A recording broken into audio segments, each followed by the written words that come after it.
Building a better childcare system for parents is anything but child's play. Costs in the UK are amongst the highest anywhere. Today, the government presented plans it says will help hard-pressed families. And what colour do you have, Carla? Blue. From September, nurseries in England will have the option of looking after more children than now, but only if the workforce is more highly qualified. Salaries will go up, but fewer staff could mean a saving for families. It will make it higher quality, more available and more affordable. This will take time. It will take time to recruit new people. It will take time to expand nurseries.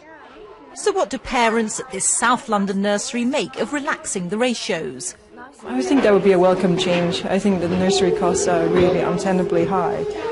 Basically you can't afford to have two parents going to work. The costs of having a full-time nursery simply too high. I'm not particularly in favour of it, even if they're more qualified on paper. I just think the more people you have to look after, the less attention you can give. In England, the present ratio in nurseries for 1-year-olds and under is 1 adult to 3 children. What's proposed is 1 adult to 4 children.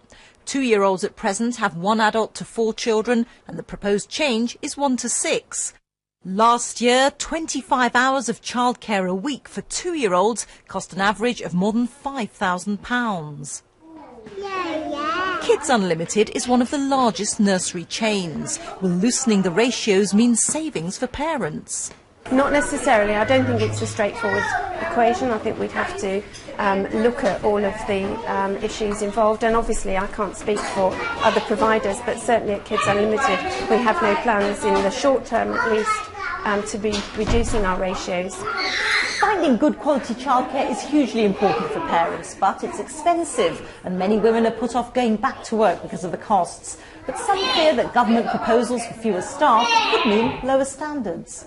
We would worry that if you had something like 6 2-year-olds for each worker rather than 4 that we have at the moment, there becomes a practical consideration of how many children anybody can look after, care for, help develop at any one time. David Cameron and Nick Clegg earlier this month pledged to make childcare a key issue. But there are no details today of suggestions that working parents could get a tax break of several £1,000s to help with costs. Watching closely are mothers like Emma Trappett, who simply can't afford childcare for her twins. I would love to go back to work, but whilst it is so expensive and sort of uncertain to, have childcare, then it's just something that we can't entertain. Better childcare, but at reduced cost to parents. That's the circle that ministers today are trying to square. Rita Chakrabarti, BBC News.